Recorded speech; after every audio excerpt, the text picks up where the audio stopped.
to see you. When Matt Lauer interviewed Hillary Clinton and Donald Trump in September 2016, he was widely criticized for being soft on Trump and for hammering Clinton.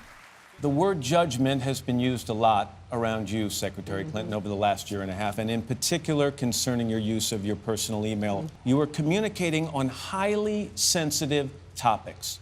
Why wasn't it more than a mistake? Why wasn't it disqualifying? What have you experienced in your personal life or your professional life that you believe prepares you to make the decisions that a commander-in-chief has to make? That was a record in the history of Republican politics. Here are other ways that Lauer's interview with Clinton compared to his interview with Trump. Were some of the emails sent or received by you referring to our drone program, our covert drone program? That you thought your communications on that were fairly routine. You mentioned you're in Pakistan. Some of the emails you sent and received happened while you were overseas. And Director Comey also said that while they have no proof, we assess that it is possible that hostile actors gained access to Secretary Clinton's personal email accounts. You recently received 2 intelligence briefings. Yes, I did. Did anything in that briefing, without going into specifics, shock or alarm you? Yes. What kind of research are you doing now? What kind of homework are you doing? What kind of things are you reading as you prepare for the day in 2 months where you might be elected the next president of the United States? How much time are you spending on this? A lot, and I'm doing a lot of different things. Will you be prepared on day one, if you're elected president of the United States, to tackle these complex national security 100%. issues? How do you think these people feel when the person running to be their commander-in-chief says her vote to go to war in Iraq was a mistake?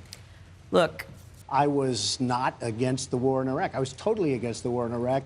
that the United States alone could not do. Right, but you said that you think you're going to cheat. Look, this is an important issue. I know we're on TV. We don't have a lot of time. I want to get to a lot of questions. I will talk quickly. As briefly as you can. If I win, I don't want to broadcast to the enemy exactly what my plan is. And let me tell you. So let me read some of the things you said. I know more about ISIS than the generals do.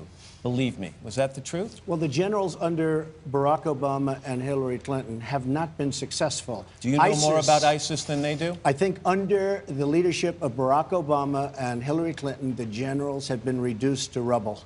Making it more difficult for us to have a coalition with Muslim-majority nations. And we tried to have an agreement. That is not going to help us succeed in defeating ISIS and protecting our American homeland. Secretary Hillary Clinton. Let me end in kind of the same place I started. Have you given much thought, Mr. Trump, if you're elected president and commander-in-chief, to that moment where you're going to have to make that first decision that puts American men and women in harm's way? I think it's the most difficult decision you can possibly ever make.